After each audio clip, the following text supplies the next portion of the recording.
Today, we are going to talk about the Darién Gap. Not a city, not a country, but an interruption. A 100-kilometer stretch of rainforest and swamp where the entire Pan-American highway, the spine connecting two continents, simply vanishes. In English, they call it the Gap. In Spanish, it is known as El Tapón.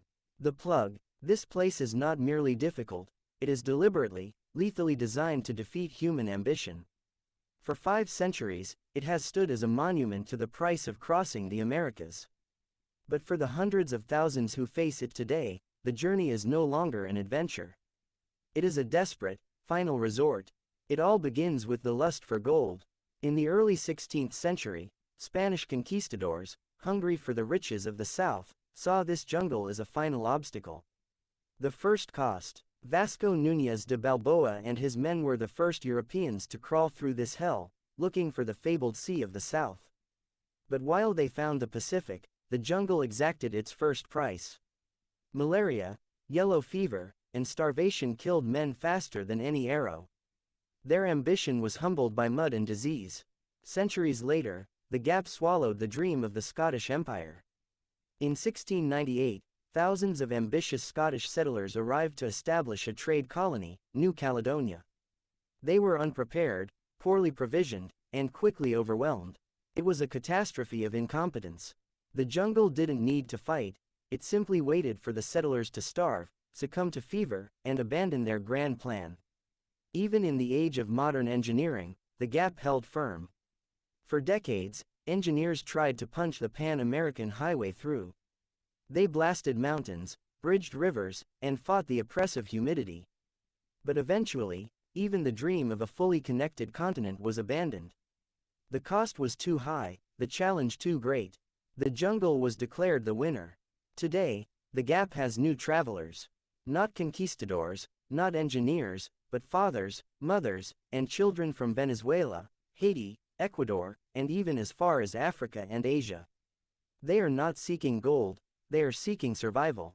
The jungle has become the world's most brutal migration route.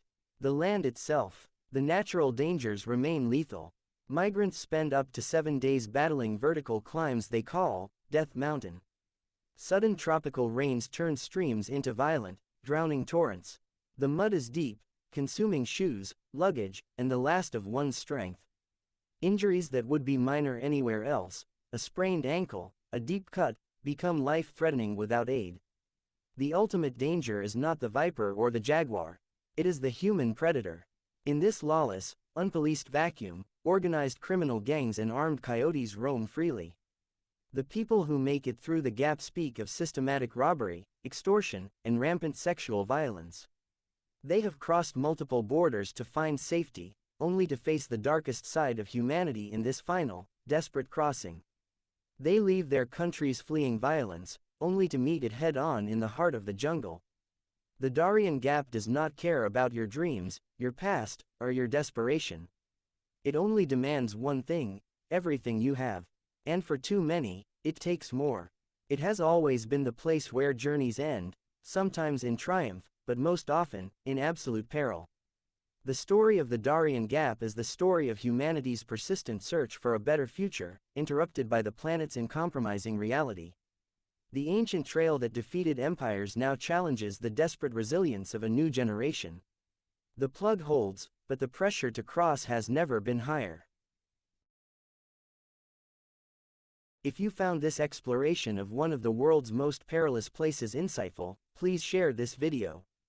And to follow our ongoing coverage of forgotten journeys and untold histories, subscribe to our channel for more.